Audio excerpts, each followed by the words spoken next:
I'm going to cover HAARP, which, how many people have not heard about HAARP in this room? And we've done a pretty good job over the years.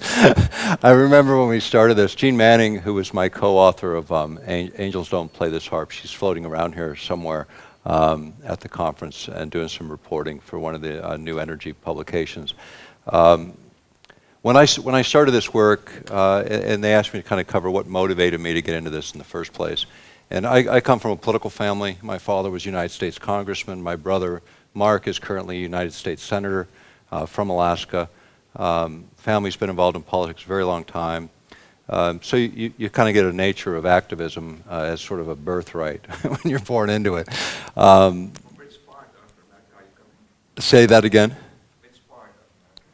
Alaska. So sort of part of America. You're kind of detached a little bit. It takes a couple days to drive to the next state. But Alaska's a pretty unique place. And you know, from a very young age, I was engaged in political activity. My father was lost on a plane with Hale Boggs, who was a United States Congressman. He was also the House Majority Leader just before the Watergate. He was also on the Warren Commission, which most of you are familiar with, as part of the Kennedy investigation for his death. And Boggs was an advocate for reopening that investigation. He was also a strong opponent of J. Edgar Hoover's FBI and was pretty vocal about it.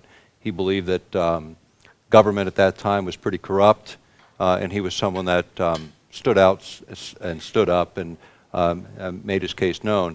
He came to Alaska to campaign for my father's second election to the United States Congress, and they flew on a small plane from Anchorage to Juneau, and the plane was lost.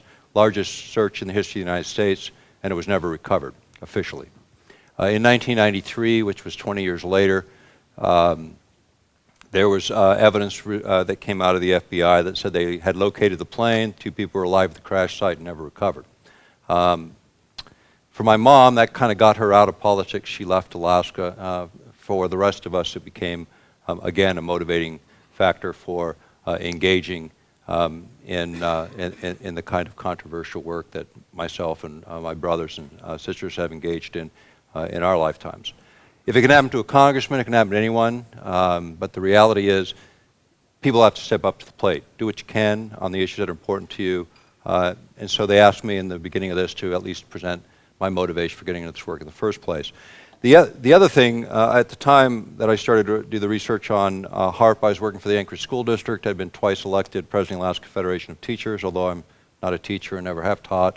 I had an aptitude for organizing, and so I was involved in that work. The thing that I decided was that, you know, I had this really wonderful bureaucratic job where I could make my living with my left foot, as my friends used to joke, and actually focus my creative time on other issues. And outside of the workplace, science was my interest area, and I always had felt and been involved in science, reading independently for most of my life. And I felt the translations weren't there. You know, being able to take complicated ideas, bring them down into plain language so they might be useful. That became my interest and my motivation for getting into this work in the first place. I didn't expect to be doing it 17 years later.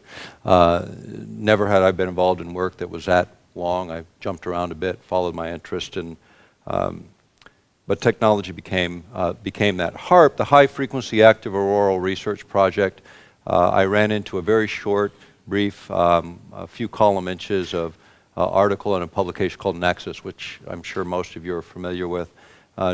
Duncan Rhodes, who I met shortly thereafter, I'd sent him an article I had written with the encouragement of friends to actually take some of this material that I was gathering and put it in written form.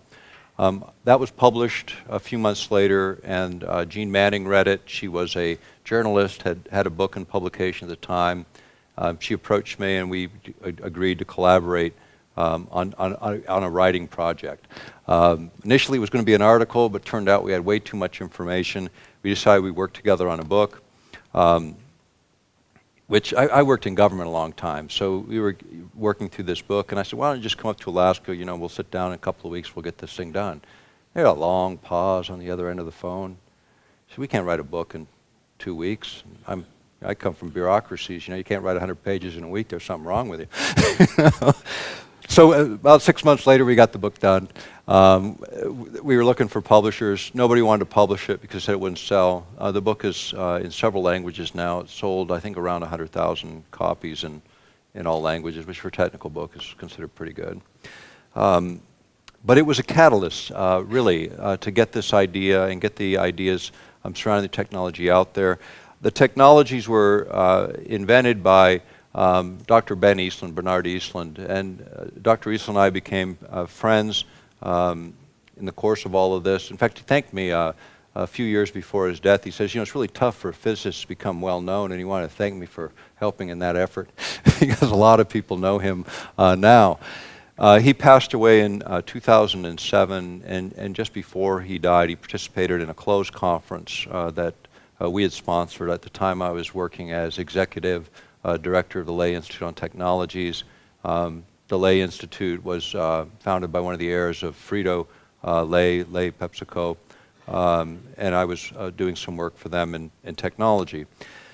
But HAARP, as such, started with an idea of Dr. Eastland's, and it was to take, he was actually under contract to ARCO, Atlantic Richfield, which was a large oil and gas company operating on the North Slope of Alaska. They had approximately half of the natural gas on the North Slope, and they were interested in finding markets for that gas. And he had come up with a novel concept that had defense applications, which was HAARP, where you take huge amounts of natural gas, run them through magnetohydrodynamic generators to produce electricity, and then running electricity into an array, a field of antennas. But the first slide, this is near my home. There's actually a visitor center. This is a Portage Glacier area, and there's actually a visitor center there named after my father. It was actually funded by the United States government with the help of Senator Ted Stevens, who my brother replaced in the U.S. Senate later. This is an example of the array. These are approximately 20 meters high. The cross dipole is probably about a little less than 10 meters. There's a field of 180 antenna. These produce radio frequency energy. And that radio frequency energy, and the way this array is configured, will create a cyclotron resonance. So when you can visualize this, it'd be like kind of a corkscrewing motion of energy moving up into the ionosphere, and I'll explain that in a moment, but actually kind of focusing or concentrating that energy into a relatively small area. By analogy, you could think about it, if I were to take a flashlight and shine it on the wall across the room, it's a narrow beam here, it's a wide beam there. Normally radio frequency energy would follow that same kind of configuration, spread out with distance. In this case, it provides a way to focus or concentrate the energy, by analogy, by comparison, similar to what a laser does with light, but a little bit different principle. The idea is to focus the energy and then manipulate that energy in various ways to create primary and secondary effects in the ionosphere. In the ionosphere, this is an early shot of the array. There were, I think, 48 antennae in the array at this time.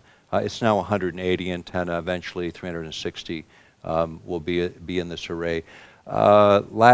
Last spring, I flew over this for a program that was being put together for the History Channel, and we were able to shoot some pretty good images of this for the History Channel.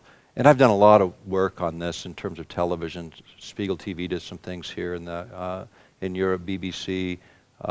We've done Fuji TV. A bunch have covered it over the years.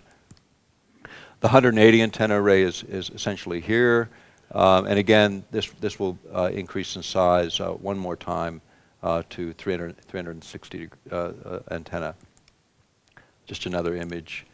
Okay, this comes out of view graphs produced by Ben Eastland initially, and just to give some idea of what's happening, we've got the Earth's surface course approximately 37 miles above begins the ionosphere extending out to approximately 620 miles, and this is the region that we're interested in as it relates to HAARP. And there's a couple of ways that HAARP is utilized. One is these early devices were actually called ionospheric heaters. They were originated in the former Soviet Union. They took a long time to reset, to vary the frequencies. The HAARP system can reset very rapidly. They have the ability to control it in a way that allows them to change frequency and change configuration pretty readily. It makes it one of the most versatile, if not the most versatile, ionospheric heater on the planet. It's not the only one. There are ionospheric heaters in what is Russia today, northern Canada. In fact, Rosalie Bertel did some work on the ones in Canada. There's a system here in Europe, the EasyCat system, and then there's China actually is developing their own. So these are kind of proliferating a little bit around the world.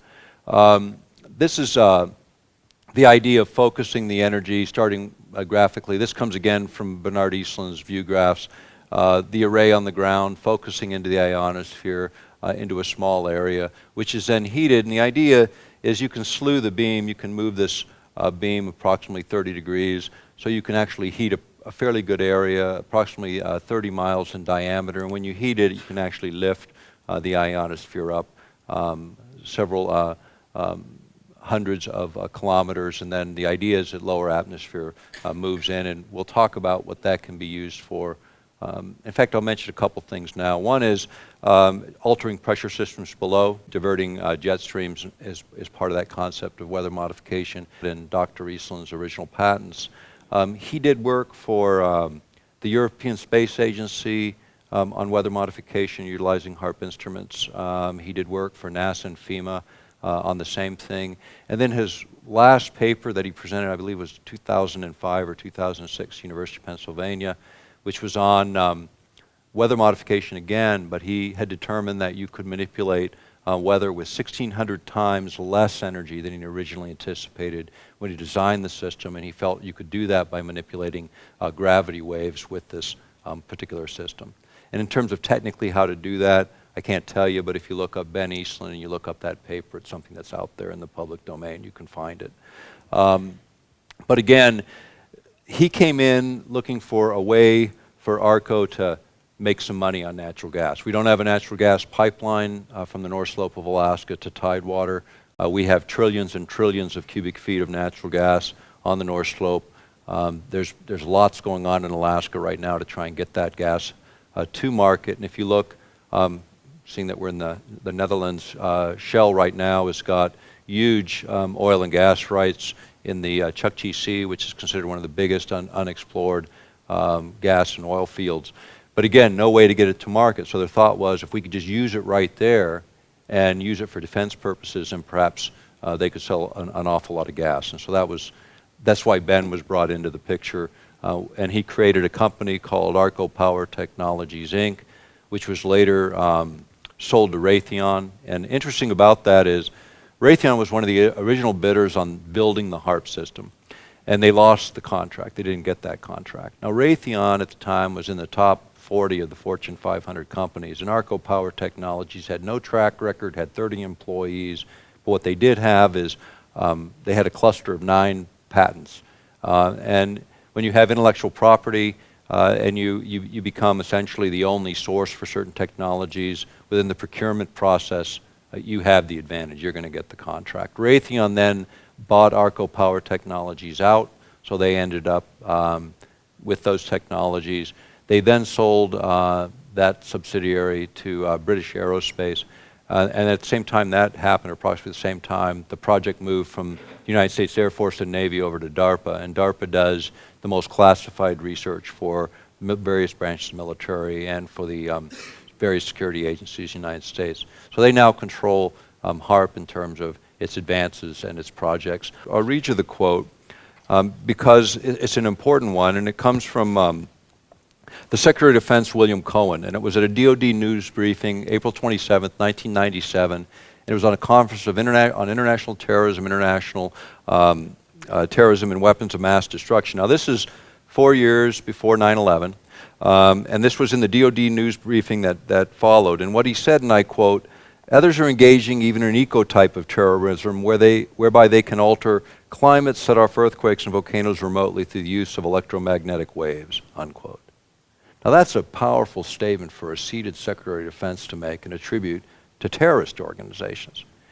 When you think about it, the idea of stimulating these kinds of events, there's actually a treaty that forbids this. It was signed by the United States in 1977. The treaty was initiated by the former Soviet Union, and by the end, over 60 countries signed this. saying they wouldn't use environmental manipulation as a weapon of war. And yet, Donald Rumsfeld, when he was in the Bush administration, wanted to abandon that treaty. And his rationale was, we've got these great technologies now. We can launch covert wars. Nobody will even know we were there, and they'll invite us in for the cleanup.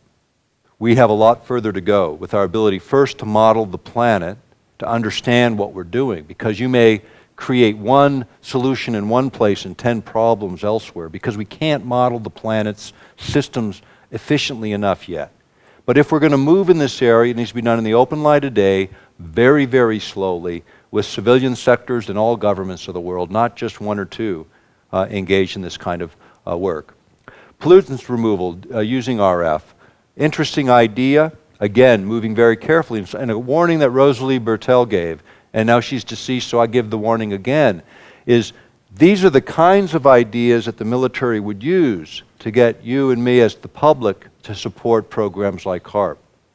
But remember all of the other potentials in these programs and the risks associated with them. Militaries are not the responsible parties they need to be. Civil governments are. Civilian sector is. At least got a fighting chance of open debate based on debate across the facts rather than the fiction that the military produces on a pretty regular basis. And they do it to manipulate, they do it to control, and they do it to gain funding, and ultimately to achieve their paranoid objectives, which is really what they're about, as I said in the very beginning of this presentation. Energy as a weapons, and it's related to technology. Again, if you don't destroy all the property, maybe you don't have to rebuild, but maybe if you don't go to war in the first place, you don't have any of these problems. War is becoming too easy.